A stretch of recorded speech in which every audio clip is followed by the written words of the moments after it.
대장암내과 전문의 김우람입니다. 종양내과에 근무하고 있습니다. 정희철입니다.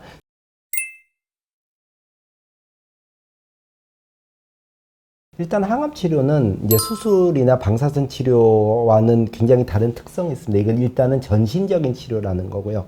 일단은 약이 피 속으로 들어가서 온몸을 돌면서 종양에도 영향을 미치고 혹시라도 피 속을 돌아다니는 암세포들이 있다면 거기도 미치게 되겠죠. 그리고 원발 종양에서 멀리 떨어져 있는 전이 부위라고 하더라도 어차피 피를 통해서 약이 전달이 될 거기 때문에 원발 부위와 전이 부위를 다 가리지 않고 전신적으로 이루어지는 치료라고 생각을 하시면 되겠습니다.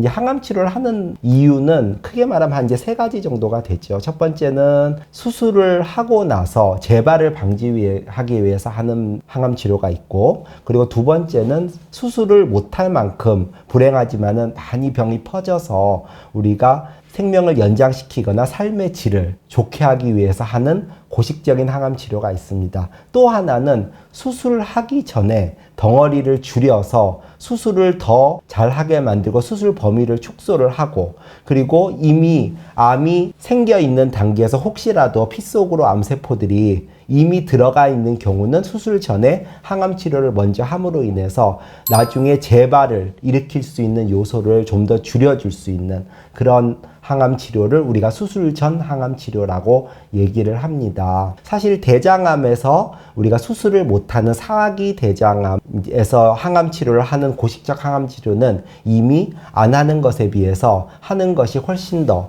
생존 기간의 연장이나 삶의 질을 좋게 하는데 분명히 긍정적인 영향을 미친다는 것이 이미 증명이 되어 있고요. 그 다음에 수술을 하고 나서도 2기나 3기, 그러니까 전이는 안 일어났지만은 덩어리가 꽤 크거나 주위에 임파선으로 전이가 되어 있었던 그런 환자는 아무리 깨끗하게 우리가 수술을 했다고 하더라도 이제 혹시라도 남아있는 또 이미 피 속을 또 돌아다니는 암세포가 있을 수가 있기 때문에 그 수술하고 나서 재발을 방지하기 위해서는 보조적 항암 치료도 이미 대장암에서는 재발 방지를 억제한다라고 하는 연구 결과가 이미 알려져 있습니다. 그럼 수술 전 항암 치료는 이전에는 우리가 덩어리가 너무 커서 한꺼번에 다 못 뛴다거나 덩어리가 너무 크기 때문에 우리가 수술을 하기에 굉장히 어려운 그런 경우에는 우리가 덩어리를 줄여서 이런 전략을 짰었는데, 최근의 연구 한 2, 3년 전부터는 충분히 수술을 할 수 있는 2기, 3기인 대장암에서도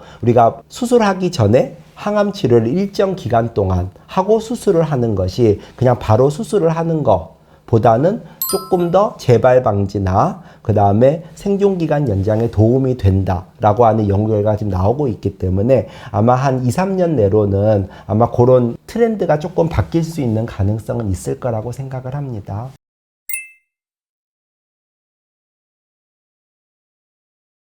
대장암 3기로 이제 수술 후에 항암 치료를 받아야 한다고 네. 걱정이 엄청 많으신 경우가 네. 많은데, 이렇게 나이가 많은 사람들 네. 항암 치료가 가능할까요? 일단 이제 일반적인 항암 치료의 기준이라고 하면 아까 이제 뭐 전신 상태가 상당히 좋고, 그리고 이전의 수술이나 이런 것에서 완전히 회복이 됐고, 이제 그런 사람들을 가지고 항암 치료를 이제 하는 것다고 생각을 합니다. 어떻게 보면 이제 항암 치료를 하기 위한 가장 기본적인 전제 조건이 되는 건데, 이 대장암은 사실은 노인에게서 발견되는 비율이 점차적으로 늘고 있습니다. 결국은 이제 나이가 들면 들수록 대장암의 위험성이 상당히 올라가는 건 사실이죠. 그래서 연세가 뭐 70살이 넘어가신 분은 뭐 심심치 않게 볼 수가 있고, 심지어는 80이 넘어가신 분들도 있습니다.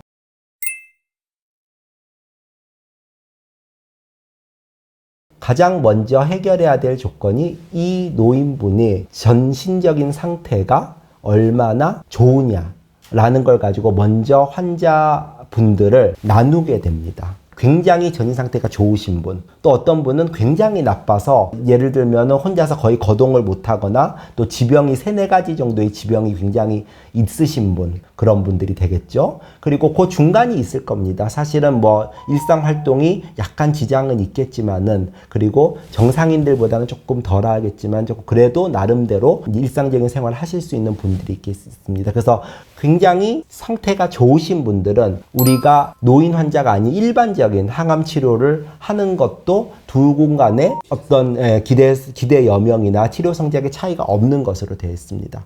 굉장히 나쁘신 분들은 항암 치료를 안 하는 거나 안 하는 것 간의 차이가 없기 때문에, 그러면은 굳이 이런 환자분들한테는 항암 치료를 안 하는 것이 더 도와주는 게 아닌가라는 생각을 하고, 중간에 걸쳐 있으신 분들은 열심히 우리가 뭐 영양제를 주던 뭐 어떻게 해서 위 단계로 올리는 작업을 해보고, 그래도 안 되면은 우리가 보통 일반인들이 쓰는 항암 치료를 하지는 못하지만은 용량을 줄인다던가 약제를 줄인다던가 하는 방법으로 얼마든지 환자분의 예후를 좋게 할 수가 있다라고 현재까지는 생각을 하고 있습니다. 네. 그렇다면 그 숫자로서의 나이가 중요한 네, 게 숫자로서의 아니고 나이는 사실은 이제 중요하진 않습니다. 그런데 이제 그 숫자로서의 나이가 중요하지 않다는 얘기는 사실은 많은 교과서에 많이 나와 있는 거긴 합니다. 근데 실제로 저희가 이제 분을 직접 보다 보면은 아무래도 좀 지구력이 좀 떨어지는 건 맞는 것 같습니다. 그래서 실제로 이제 뭐 다른 연구를 보더라도 우리가 보조적 항암 치료를 우리가 보통은 이제 6개월 동안 보조적 항암 치료를 하는데, 그 데이터들에 따르면은 한 3분의 1 정도의 그런 노인 환자분들은 그 6개월이라는 그 치료 기간을 못 채우는 경우도 있기 때문에, 그 항암 치료를 해가면서 일어나는 변화를 굉장히 자세하게 파악을 해야 된다라고 하는 게 현재까지 말씀입니다.